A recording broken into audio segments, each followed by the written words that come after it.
years or ever. It's terrible. Costing the typical family $33,000. What they did to this country should never, ever be forgotten. It's early, but he has to be rated as the worst president we've ever had by far. The auto pen did much of the damage. The auto pen, he was the auto pen president, because I don't believe a sane president would have ever signed the kind of things that he signed. But now grocery prices, energy prices, airfares, mortgage rates, rent, and car payments are all coming down, and they're coming down fast. We inherited a mess, but we've done a hell of a job in 12 months. Under my most favored nation policy for drug prices, the cost of prescription drugs is coming down by up to 90%, depending on the way you calculate. You could also say 5, 6, 7, 800%. There are two ways. Nido school age nutrition में मौजूद इजाफी nutrients इसकी growth, learning और immunity को support करें. And other nations approved it, and I had to use tariffs in order to get it because they said no way. In other words, a pill that costs 10% in London costs $130. Think it costs $10 in London, costs $130 in New York or in Los Angeles. And I'd say, boy, that's bad. Friends of mine would say, you know, we go to London, you can buy the stuff for nothing. We go all over the world, we could buy it for nothing. Because basically America was subsidizing every nation in the world because presidents allowed them to get away with it. It became very tough. So when I called up Emmanuel Macron, I watched him yesterday with those beautiful sunglasses. What the hell happened? But I watched him sort of be tough. But he was at $10 for a pill. And I said, Emmanuel, and I have all the big pharmaceutical companies are in total agreement. It wasn't easy, by the way. They're tough, smart. They've been getting away with the scam for a long time. But they gave it up. But they said, you'll never get the countries to approve it. I said, why is that? Because they won't. They always said, we're not paying any more. Get the rest for the United States. So over the years, they stayed the same. We just went up, up, up. And I mean, we would pay 13, 14, 15 times more than certain countries would. So I said, no, they'll approve it 100%. Sir, you'll never get them to approve it. I said, I guarantee you. But I actually started with Emmanuel, who probably is in the room too. And I like him. I actually like him. Hard to believe, isn't it? And I said, Emmanuel, you're going to have to lift the price of that pill to $20, maybe $30. Think of that. That means it's a doubling of prescription drugs. Might be a tripling, might be a quadrupling. It's not easy. No, no, no, Donald, I will not do that. I said, yes, you will, 100%. He said, no, no, no. You're asking me to double. I said, Emmanuel, you've been taking advantage of the United States for 30 years with prescription drugs. You really should do it, and you will do it. I have no doubt. In fact, I am 100% sure you're going to. No, no, no, I will not do it. Because, yes, in all fairness, he has to double or triple. Because the world being a bigger place than the United States, it's not that you meet in the middle. You just have to go up some, and we come down a lot. They go up a little, we come down a lot. So we're at $130, they're at 10. So they may have to go to 20 or 30. No more than that. I said, Emmanuel, you're going to be doubling or tripling? No, no, no. I said, here's the story, Emmanuel. The answer is you're going to do it. You're going to do it fast. And if you don't, I'm putting a 25% tariff on everything that you sell into the United States and a 100% tariff on your wines and champagnes. And that's about 10 times more than what I'm requesting. And you're going to do it. I don't want to go public with it, but you may make me do that. No, no, Donald, I will do it. I will do it. It took me, on average, 3 minutes a country, saying the same thing. You will do it. They all said, no, no, no, I will not do it. You're asking me to double the cost of prescription. I said, that's right, because you've been screwing us for 30 years. And they said, we will not do it. I said, that's all right. On Monday morning, we're putting a 25, 30, 50, I gave different numbers for different countries. This is also national security we're talking about. Not fair. We're not going to subsidize the whole world. And every one of those countries have agreed to do it. So one of the biggest things that I've done is the fact that we have now most favored nation. We will pay whatever the lowest price is in the entire world. So our drug prices are going to be coming down by staggering 90%. Again, you could say 1,000%, 2,000%. Depends on the way you want to figure it, but we'll go with the way the fake news likes it better because it sounds, can you imagine a 90% reduction sounds much worse. But drug prices are going to be coming down tremendously in all the nations, and I appreciate them doing it, but they did it. In all fairness, without tariffs, I wouldn't have been able to get it done.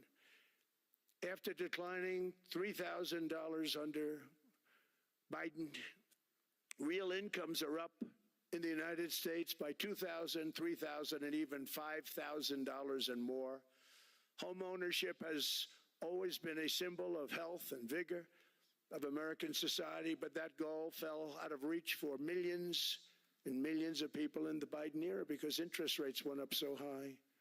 Today, I'm taking action to bring back this bedrock of the American dream. In recent years, Wall Street giants and institutional investment firms, many of you are here, many of you are good friends of mine, many of you are supporters. Sorry to do this to you, I'm so sorry. But you've driven up housing prices by purchasing hundreds of thousands of single-family homes, and it's been a great investment for them.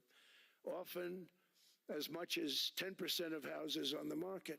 You know, the crazy thing is a person can't get depreciation on a house, but when a corporation buys it, they get depreciation. Okay, that's something we're going to have to think about too. I don't know if too many people think about that. You buy a corporation, they buy 500 houses. They buy hundreds of thousands. They buy 500 houses. They can take depreciation. A person sweats and works and buys one house, they can't. But homes are built for people, not for corporations, and America will not become a nation of renters. We're not going to do that. That's why I have signed an executive order banning large institutional investors from buying single-family homes. It's just not fair to the public. They're not able to buy a house. And I'm calling on Congress to pass that ban into permanent law, and I think they will. One of the biggest barriers to saving for a down payment has been surging credit card debt. The profit margin for credit card companies now exceeds 50%, one of the biggest.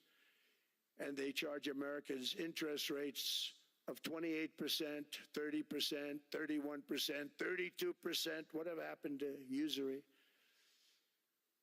So to help our citizens recover from the Biden disaster, all caused by this horrible precedent, I'm asking Congress to cap credit card interest rates at 10% for 1 year. And this will help millions of Americans save for a home. They have no idea they're paying 28%. They go out there a little late in their payment and they end up losing their house. It's terrible. To unleash innovation in savings and financing, I'm also working to ensure America remains the crypto capital of the world. And to that end, last year, I signed the landmark Genius Act into law. Now Congress is working very hard on crypto market structure legislation, Bitcoin, all of them, which I hope to sign very soon, unlocking new pathways for Americans to reach financial freedom. And I did it for two reasons. Number one, I thought it was politically good, and it was. I got tremendous political support. But more importantly, China wanted that market too. It's just like they want the AI. And we've got that market, I think, pretty well locked up. If I didn't do it, Biden was totally against it until before the election when they realized that, there were millions of people voting against him over crypto. And all of a sudden, they loved it very much, but it was too late. They blew it. But it is politically popular, but it's much more importantly, we have to make it so that China doesn't get the hold of it. And once they have that hold, we're not going to be able to get it back. So I'm honored to have done it. Finally, I've instructed government-backed institutions to purchase up to $200 billion in mortgage bonds to bring down interest rates. And I'll be announcing a new Fed chairman in the not-too-distant future. I think he'll do a very good job. See, I gave away some of it. they'd give that away. बताओ खाला की ice कहाँ है? Wow! देखा? चूंकि पहले साल में बेबी का ब्रेन तकरीबन They're all respected. They're all great. Everyone that I interviewed is great. Everyone could do, I think, a fantastic job. Problem is they change once they get the job. They do. You know, they're saying everything I want to hear, and then they get the job. They're locked in for 6 years. They get the job, and all of a sudden, let's raise rates a little bit. I call them, sir, we'd rather not talk about this. It's amazing how people change once they have the job, but it's too bad. Sort of disloyalty, but they got to do what they think is right. We have a terrible chairman right now. Jerome, too late Powell. He's always too late. And he's very late with interest rates, except before the election. He was just fine for the other side. So we're going to have somebody that's great, and we hope he does the right job. Last week, the average 30-year mortgage rate dropped below 6% for the first time in many years. Another major factor in driving up housing costs was the mass invasion of our borders. And I have to say one thing about housing, because nobody ever says this. I am very protective of people that already own a house, of which we have millions and millions and millions. And because we have had such a good run, the house values have gone up tremendously. And these people have become wealthy. They weren't wealthy. They become wealthy because of their house.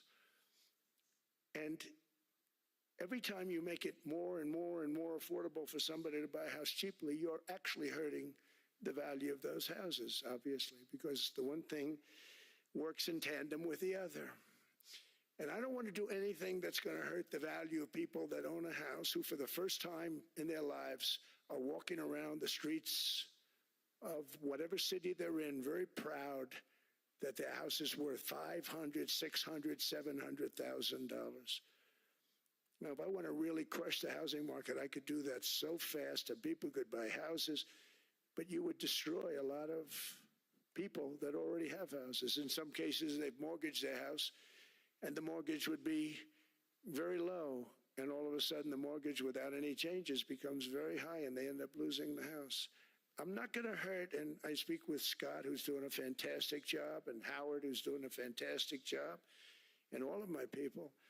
And I always say, look, you know, I can crush the hell out of the market. We can drop interest rates to a level, and that's one thing we do want to do. That's natural. That's good for everybody. You know, the dropping of the interest rates, we should be paying a much lower interest rate than we are. We should be paying the lowest interest rate of any country in the world, because without the United States, you don't have a country. I mean, I had a case with Switzerland. We happened to be in Switzerland. Maybe I'll give you a quick story. But they were paying nothing. They make beautiful watches, great watches, Rolex, all of them. They were paying nothing to the United States when they sent their product in. And we had a $41 billion deficit. $41 billion with this beautiful place. Flew over it, isn't it nice? So I said, let's put a 30% tariff on them, so that we get back some of it, not all of it at all. We'd still have a deficit, big deficit. We had 41 million. That's a big deficit. And I said, let's put a tariff on. Different tariffs, different places. You're all party to them. In some cases, victims to them. But in the end, it's a fair thing. And most of you realize that. But we put a 30% tariff on Switzerland, and all hell broke loose. They were calling, I mean, like you wouldn't believe. And I know so many people from Switzerland, incredible place, incredible, brilliant place. But I didn't realize that they're only good because of us. And there's so many other examples. I mean, us, probably other places, but a majority of the money they make is because of us, because we never charged them anything. So they come in, they sell their watches, no tariffs, no nothing. They walk away, they make $41 billion on just us. So I said, no, we can't do that. So I'm going to bring it up. I still would have a deficit pretty substantial, but I brought it up to 30%. And I guess Prime Minister, I don't think President, I think Prime Minister called a woman, and she was very repetitive. She said, no, no, no, you cannot do that, 30%. You cannot do that. We are a small, small country. I said, yeah, but you have a big, big deficit. You may be small, but you have a bigger deficit than big countries. He said, no, no, no, please, you cannot do it. Kept saying the same thing over and over. We are a small country. I said, but you're a big country in terms of, and she just rubbed me the wrong way, I'll be honest with you. And I said, all right, thank you, ma'am, appreciate it. Do not do this. Thank you very much, ma'am. And I made it 39%. And then all hell really broke out. And I was paid visits by everybody. Rolex came to see me. They all came to see me. But I realized, and I reduced it, because I don't want to hurt people. I don't want to hurt them. And we brought it down to a, lower level. Doesn't mean it's not going up, but we brought it down to a lower level. But they pay now, tariff. But I realized that